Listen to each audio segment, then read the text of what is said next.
میت پر رونے والے لوگوں سے فرشتہ کیا کہتا ہے؟ کیا آپ جانتے ہیں کہ جس وقت کسی انسان کا انتقال ہوتا ہے اور لوگ اس پر رونا شروع کرتے ہیں، ایسا تو ہر جگہ ہی ہوتا ہے کہ کسی انسان کا انتقال ہوا تو گھر والے، عورتیں، بیوی، بچے، سارے لوگ اس کے لیے روتے ہیں۔ تو اس وقت حضرت ملک الموت جو انسان کی روح قبض کر کے جا رہے ہوتے ہیں، تو وہ جب لوگوں کو روتا ہوا دیکھتے ہیں نا کہ عورتیں رو رہی ہیں اور اس کے گھر میں چیخو پکار ہونے لگی، لوگ اس میت پر رونے لگے، تو وہ فرشتہ واپس آتا ہے۔ تاریخ میں آتا ہے کہ وہ فرشتہ واپس آنے کے بعد لوگوں سے کچھ کہتا ہے، اور لوگوں سے کیا کہتا ہے وہ یہ سن کر آپ دنگ رہ جائیں گے کہ وہ ملک الموت یعنی حضرت اسرائیل علیہ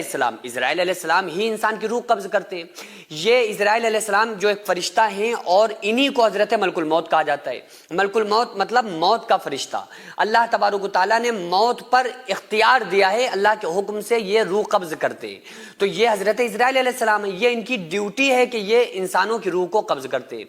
تو یہ واپس آتے ہیں، جیسے روح نکال کے جا رہے ہوتے ہیں، لوگ رونا شروع کرتے ہیں تو فوراً گھر کے اندر واپس آتے ہیں اور لوگوں سے کچھ کہتے ہیں۔ یہ بات الگ ہے کہ اللہ تبارک و تعالیٰ نے فرشتوں کو ہماری نگاہوں سے پوشیدہ کر دیا کہ ہم فرشتوں کو نہیں دیکھ پاتے، لیکن چونکہ جو بات وہ کہتے ہیں یہ بات ہمیں ملتی ہے احادیث کی روشنی میں، تو وہ بات پر ہمیں غور و فکر کرنا چاہیے۔ تو حضرت ملک الموت جو لوگوں کے ساتھ اور فرشتوں کے ساتھ ہوتے ہیں، چونکہ ایک ہی فرشتہ تھوڑی آتا ہے روح قبض کرنے کے لیے، ملک الموت کے ساتھ کچھ اور فرشتے بھی ہوتے ہیں۔ نیک بندے کے پاس آئیں چاہے وہ بد انسان کے پاس آئیں، نیک بندے کے پاس جب آتے ہیں تو اچھی شکل و صورت میں اچھے فرشتوں کے ساتھ آتے ہیں، اچھی شکل و صورت کے فرشتوں کے ساتھ آتے ہیں۔ گنہگار کے پاس آتے ہیں تو بڑی ڈراؤنی شکل میں اور ڈراؤنے فرشتوں کو ساتھ لے کر آتے ہیں، اور اس کی روح کو نکال کر بڑے اعزاز کے ساتھ نیک بندے کی روح کو عزت کے ساتھ لے جاتے ہیں، گنہگار کی بڑی خطرناک طریقے سے کھینچ کے لے جاتے ہیں۔ تو وہ سارے فرشتے پھر گھر کے اندر داخل ہوتے ہیں اور کہتے ہیں ان لوگوں سے جو لوگ رو رہے ہوتے ہیں میت پہ۔ وہ فرشتے اپنی زبان حال، زبان قلب سے یہ کہنے کی کوشش کرتے ہیں کہ اے لوگوں سنو، میں نے اس بندے کی جس کے لیے تم رو رہے ہو میت پر، میں نے اس کی روزی نہیں چھینی بلکہ یہ اپنا رزق پورا کر چکا تھا۔ میں نے اس کی زندگی نہیں چھینی، زندگی کم نہیں کی، بلکہ یہ اپنی زندگی پوری کر چکا تھا۔ اللہ تعالیٰ نے جو اس کے مقدر میں جتنی زندگی لکھی تھی، اذا جاء اجلها لا يستأخرون ساعة ولا يستقدمون، اللہ فرما رہا ہے کہ جب موت کا وقت قریب آ جاتا ہے تو ایک ذرہ نہ اس میں جلدی ہوتی ہے نہ ایک ذرہ دیری ہوتی ہے، تو فوراً وہ فرشتہ جو ہوتا ہے وہ کہتا ہے کہ دیکھو میں نے اس کی روزی نہیں کم کی، میں نے اس کا رزق نہیں چھینا، میں نے اس کی زندگی نہیں کم کی، میں نے اس کی عمر نہیں چھینی، بلکہ یہ اپنی زندگی میں جو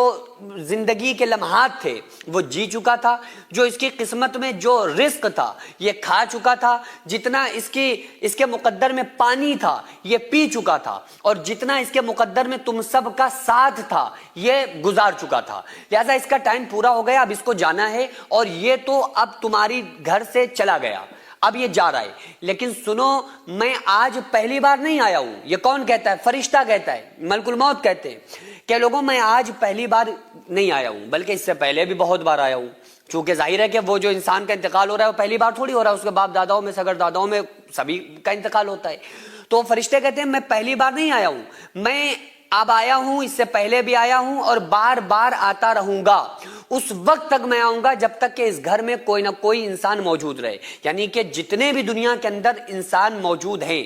آدم علیہ السلام سے لے کر قیامت تک آنے والے، اس ٹائم 9 ارب تقریباً انسان موجود ہیں، سارے لوگوں کی جو روح نکالتے ہیں وہ حضرت ملک الموت نکالتے ہیں۔ تو حضرت اسرائیل علیہ السلام، حضرت ملک الموت، ہر انسان کے پاس اسرائیل علیہ السلام آئیں گے اور ہر انسان کو حضرت ملک الموت کا سامنا کرنا ہے۔ تو فرشتہ بڑی عجیب بات کہتا ہے کہ تم لوگ اپنی فکر کرو، اس کی فکر چھوڑ دو، میں تمہارے پاس بھی آؤں گا تو اس لیے اپنے اچھے کام کر کے رکھنا تاکہ جب میں تمہارے پاس آؤں تو پھر میں تمہیں اچھی حالت میں پاؤں، اور یہ کوشش کرو کہ میں تمہارے پاس آؤں تو راحت کا پیغام لے کر آؤں، تمہارے پاس آؤں تو موت کے ساتھ میں تمہارے لیے خوشخبری لے کر آؤں، ایسا نہ ہو کہ تم گناہ کے کام، غلط کام کرتے رہو تاکہ میں تمہارے پاس آؤں تو خطرناک طریقے سے آؤں اور تمہاری روح کو خطرناک طریقے سے کھینچ کے نکالوں۔ تو یہ ملک الموت خود نصیحت فرماتے ہیں، لیکن آقا علیہ الصلوۃ والسلام کی حدیث کا مفہوم میں نے آپ کو بتایا ہے، لیکن عجیب بات یہ ہے کہ ہم لوگ ساری باتوں کو سنتے ہیں لیکن ہماری کوئی دین اسلام کی طرف توجہ نہیں ہوتی۔